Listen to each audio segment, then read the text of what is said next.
Hello, digital card fighters. This is Kyle D, better known as Ride My Avatar, from my channel.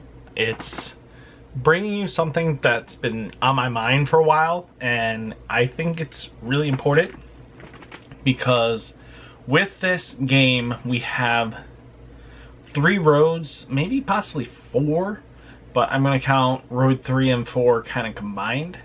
So with that, I think the future of Vanguard Zero can very much go in a positive or negative way. So Bridge 1 is the major one I think is going to happen. Well, not going to happen. Sorry about that. Is that we're going to see the game end after the end of the limit break era, so that they see it as, oh, this game ain't worth it anymore making or anything like that, so they just stop it, plateau it. Which I don't see an issue with that, but I do see an issue because I love the game, but they need to also add in other guard mechanics, because if they continue on the path they're on, and without giving much people choices to be able to get more packs or divide up the clans into each individual brackets, as make it so that, let's say, the possibility what they can do in the future is take everything Kagero, plop it into one once all 24 clans are out, besides, you know, the event clans, but the booster pack clans make it so everything older is pushed aside to where you want it to be. Like, so all you can do is pull from Genesis or pull from OTT or pull from Royals, but now because it's all just one clan, you don't have to worry about it. And all the new stuff, they just make it a separate banner, and everybody else has their everything old goes into it, and then the new banner comes forth. And you still have to play the gacha, but now you don't have to, like, get crap you didn't want. You can focus on that, or wait till the end of the month when it swaps over, and then with your packs you saved up, now you can just crack open the Royals or crack open Narukami or Gold Paladin, because now they have it like that.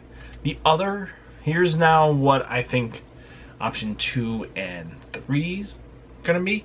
So option number 2 is probably what we're gonna see if everything pans out how it goes.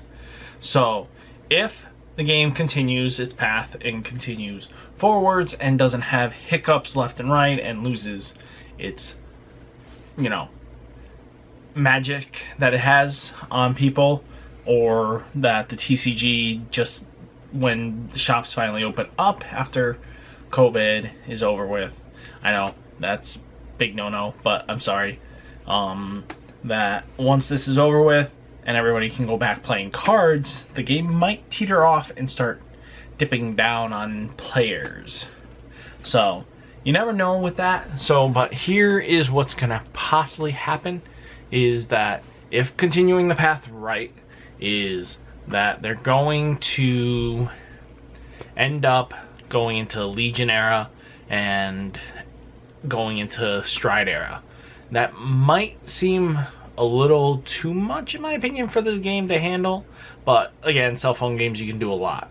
I mean, Yu-Gi-Oh, you can actually fusion and stuff like that. They use cards to do it, but making it so stride mechanic and everything like that, I think might be a little too much for this game and a lot of people's patience, because it's going to bring up a lot of bad memories and a lot of bad situations with what we had to face. Again, Legion is nowhere even, I mean, everyone loved Legion, I get that, but I mean,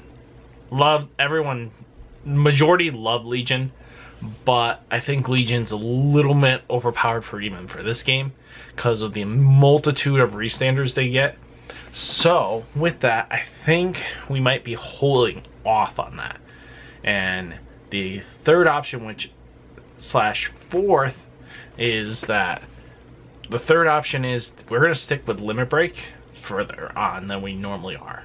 And here's the reason why I think this might happen, more likely than continuing story, is that with the release of G-Era, they were printing cards that supported the older decks. Like Jewel Knights had support, but never saw play because it didn't have abundancy of strides that were generic enough to push the deck forwards. But now that they have the option to push forwards through this game, giving those cards a second life cycle that they never really got to see what the creators could do with the decks.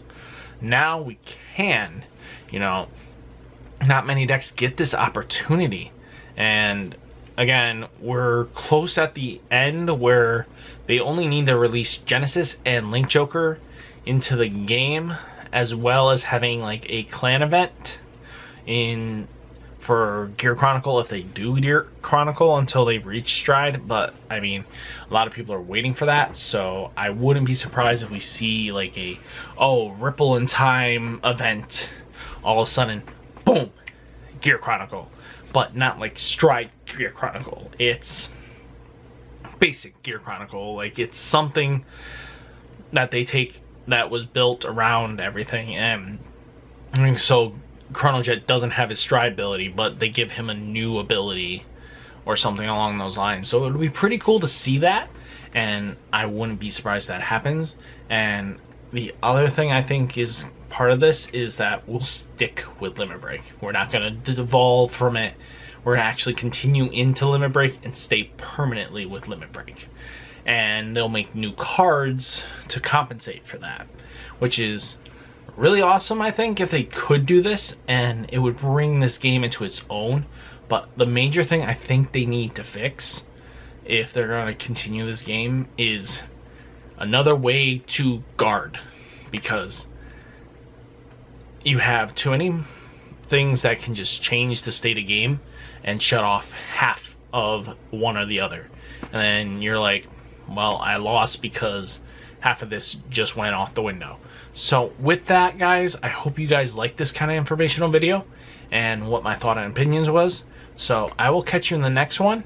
And remember, leave a like, comment, and subscribe.